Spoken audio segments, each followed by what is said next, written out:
хозяев всей южной торговли. Осетия, сердце Кавказа. Она граничит с Грузией. Через нее проходит Рогов за Кавказье. Осетинское посольство вновь предстанет перед императорским двором. 25 декабря Национальный театр представит постановку «Послы гор», основой которой стал одноименный исторический роман Василия Цаголова. Середина 18 века, присоединение Осетии к России. Яркие сценические образы, уникальные декорации и музыкальное сопровождение обещают погрузить зрителя в непростую эпоху, в период взаимодействия разных культур России и Кавказа. Это одна из, наверное, самых читаемых книг в Осетии. Произведение очень большое, совершенно не сценичное произведение, сценическое. Произведение больше для кино, для чтения и для кино. И мы стараемся нечто большое, огромное уместить в какие-то рамки, некое пространство. Посмотрим, как это будет. Вы видите, идет подготовление, последние прогоны. За 20 лет, наверное, самая масштабная постановка, и бюджет этой постановки, наверное, самый большой за последние 20 лет. В массовых сценах задействованы студенты специального актерского отделения, готовящего кадры для Осетинского театра. 2 курса факультета искусств существуют на средства двукратного олимпийского чемпиона, мецената Махарбека Хадарцева.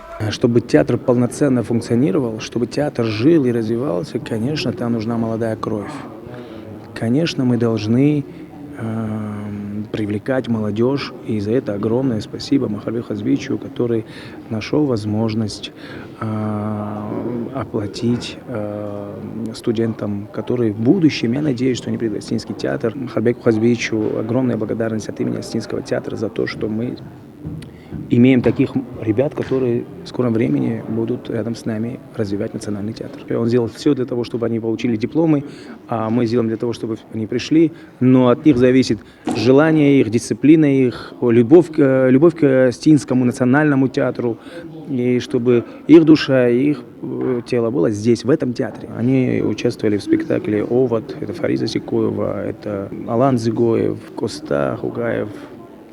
Очень-очень много и сегодня также участвует практически 2-3 курса. Для начинающих актеров играть в стенах театра, частью которого они мечтают стать в будущем, не только большая ответственность, но и прекрасная возможность проявить себя. Несмотря на то, что мы играем в массовке, это на самом деле очень большая ответственность, потому что, наверное, грубо говоря, от этого зависит еще наше будущее. Как мы будем относиться к этому спектаклю, как мы будем показывать себя в работе, в плане дисциплины. Мы в специальный набор Осетинского театра, который оплачивает меценат Махарбек Хазбиевич Хадарцев. Огромная ему благодарность за это, на самом мы деле. ему всегда будем благодарны. Потому что мечта – это очень дорогостоящее обучение, поэтому это да. И большое спасибо, конечно же, художественному руководителю театра Гиви Давидовичу Валиеву за доверие. Каждый из нас выносит из-за кулис определенную историю, которую он создает сам для себя. Я создаю для себя определенную историю, Фариза создает другую историю. И вся эта история, она просто связана с тем, что мы осетины, получается, середины той эпохи, да. И стараемся вести себя так. Мы изучаем, то есть сословия. В те времена были сословия. Это, в общем, каждую мелочь именно историческую мы изучаем, чтобы быть похожим и следовать тому образу, который есть на сцене. Мы хотим сказать большое спасибо, в первую очередь, Махарбеку Хазбиевичу. Это человек, это человек, который дал нам возможность воплотить свою мечту в реальность. Также хотим сказать большое спасибо Гиви Давидовичу и всему коллективу Осетинского драматического театра, которые дают возможность участвовать в спектаклях и помогают. То есть за кулисами все помогают нам найти образ, красиво одеться.